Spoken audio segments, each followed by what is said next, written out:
The National Weather Service in Milwaukee-Sullivan has issued a severe thunderstorm warning for Ozaukee County in southeastern Wisconsin, southeastern Fond du Lac County in east-central Wisconsin, southeastern Columbia County in south-central Wisconsin, northeastern Dane County in south-central Wisconsin, Washington County in southeastern Wisconsin, Dodge County in southeastern Wisconsin, Sheboygan County in east-central Wisconsin, until 5 p.m.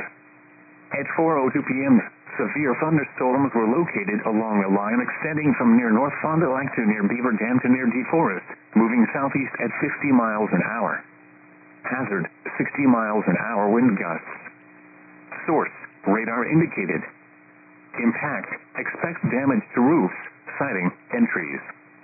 Locations impacted include Sheboygan, West Bend, Sun Prairie, Watertown, Mequon, Hartford, Brown Deer, Grafton, Cedarburg, Port Washington, Plymouth, Sheboygan Falls, Jackson, Windsor, Mayville, Slinger, Columbus, Soakville, Bayside, and Kewaskum.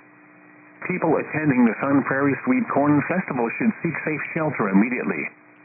For your protection, move to an interior room on the lowest floor of a building.